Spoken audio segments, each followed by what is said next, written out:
un sujet assez intéressant au niveau musculaire, c'est-à-dire les ischio-jambiers, l'arrière des cuisses. Et on va voir qu'en yoga, c'est vraiment important de comprendre un peu la situation géographique qu'ont ces muscles, le rôle qu'ils ont sur le bassin et en même temps sur le genou. Alors la première particularité des ischio-jambiers, ils sont trois. Je les mets en couleur ici, hein, regardez. Donc 1, 2 et 3 ici. Leur particularité, c'est que tous les trois ont une relation ici avec le bassin, avec la hanche ici, on voit les insertions qui montent et qui franchissent ici l'articulation, et une relation avec le genou, puisqu'on voit ici qu'ils franchissent l'articulation du genou.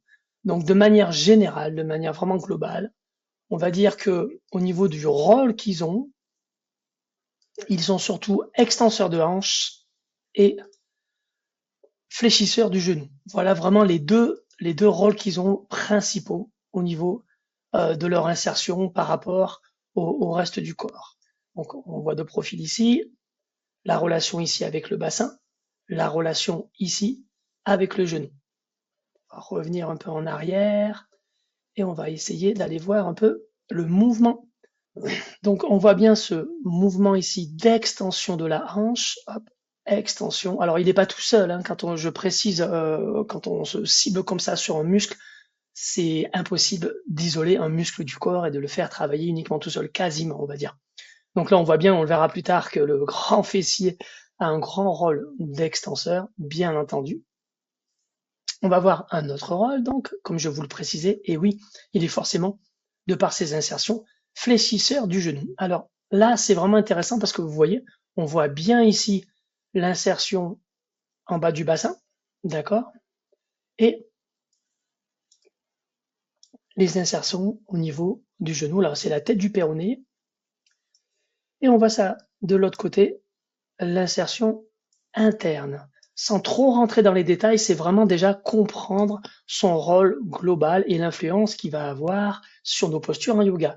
Alors, quand on regarde ici, on va imaginer quand même que on va commencer à comprendre l'influence que les ischio-jambiers peuvent avoir sur le yoga, et notamment dans une posture qu'on connaît bien, celle du chien tête en bas. Et si donc ces muscles sont raides, ils auront une influence sur le bassin. On va le voir un peu en dessin ici. Donc, on a vu les ischio-jambiers ici, hein, à l'arrière des cuisses, et notre posture au niveau du chien tête en bas. Si nos muscles ici sont courts, ils vont avoir tendance à tracter ici, donc cette partie du bassin vers l'arrière, et donc amener le bassin en ce qu'on appelle en rétroversion. Et donc le dos ici, on le voit plutôt là, mais vraiment pour les gens pas souples, on aura exactement ça. On aura le dos qui va s'arrondir. Il faut donc favoriser la troisième posture, qui est donc celle-là, fléchir un peu les jambes pour favoriser ici l'alignement poignet, coude, épaule et le bassin ici. Donc là, on a le dos droit bien aligné. Tant pis si on doit fléchir un tout petit peu les jambes. On va essayer d'élever bien les ischions, cette partie arrière ici. C'est ça les ischions, hein. On voit bien ici cette partie arrière pour essayer d'éloigner au maximum cette insertion de cette insertion. Et c'est vraiment ce qu'on appelle un étirement, quand deux points, tout simplement, d'insertion, ils s'éloignent. Je vous montre notre petite version et on voit bien les contractions. Alors, selon l'insertion ici des ischio-jambiers, selon l'orientation à l'intérieur ou à l'extérieur, ben forcément, ils ont un rôle un peu différent.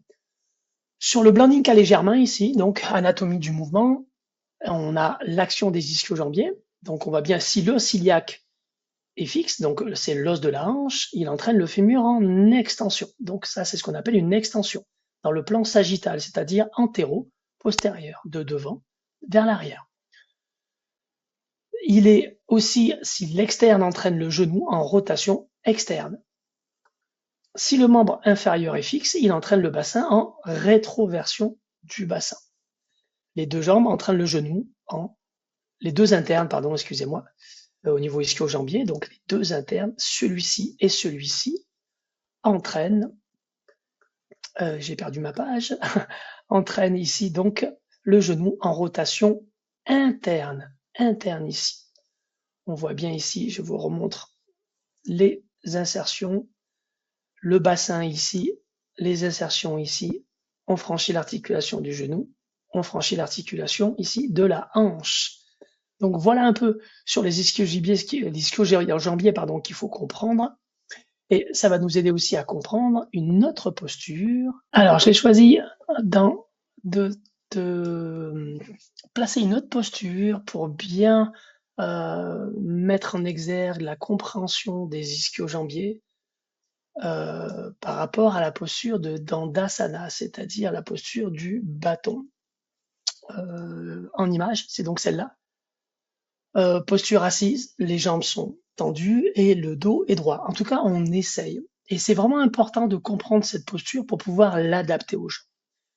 La plupart des gens qui ne sont pas souples des ischio-jambiers, quand ils vont fléchir le dos, en fait, ils sont déjà en rétroversion du bassin, l'insertion de l'ischio est un peu vers l'avant, le bas du dos est déjà un peu rond, et en fait, le fait de descendre va surtout étirer le dos, et pas vraiment les ischio-jambiers. Donc, la première des choses, ça serait d'élever le bassin, de se placer sur un coussin ou sur des blocs, et peut-être de fléchir un tout petit peu les jambes, même si la flexion des jambes, à la base, est faite pour favoriser l'étirement du dos au moins des ischio-jambiers. Mais les personnes qui ne sont pas souples auront cette problématique ici, d'avoir vraiment, je retrouve, excusez-moi, hop, d'avoir vraiment cette insertion haute ici, qui va tracter tout simplement sur le bassin et va entraîner le dos vraiment en arrondi. Donc dans cette posture, si on doit rester un tout petit peu, il vaut mieux favoriser l'élévation du bassin et surtout, à la limite, céder des mains ici, surtout si on va vers Paschimottanasana, c'est-à-dire si on relâche le dos en avant et qu'on va chercher avec les mains vers l'avant, il vaut mieux céder de l'appui au sol pour aller chercher à ouvrir la poitrine et essayer au maximum de creuser le dos. Car creuser le dos va envoyer l'insertion haute des ischios vers l'arrière en antéversion et donc favoriser l'étirement des ischio-jambiers. Voilà, ça me paraissait important de faire ces deux parallèles, chien tête en bas et la fameuse posture de Dandasana pour vraiment adapter la posture par rapport aux ischio-jambiers. C'est vraiment essentiel. J'espère que vous aurez bien compris sur les ischio-jambiers leur rôle, en tout cas majeur, et le rôle surtout de liaison qu'ils ont avec le bas du dos, vraiment le bas du dos. C'est important pour comprendre les adaptations que l'on peut donner au niveau des postures de yoga pour essayer de favoriser tout simplement une bonne posture. Et la bonne posture, c'est celle qui va à la personne au moment donné. Donc si on a un problème de souplesse, on doit adapter tout simplement cette posture. Ce qui fait que le yoga est pour tout le monde. Donc si je ne peux pas tendre les jambes, je ne tends pas les jambes, tout simplement. Donc mon chien tête en bas, si mon corps bascule vers l'avant, le poids du corps est trop sur les poignets, ça veut dire que mes ischio-jambiers ne sont pas assez souples. Je dois donc fléchir les jambes et revenir en arrière. On se rappelle bien de cette règle. Voilà, à bientôt pour une autre partie d'anatomie.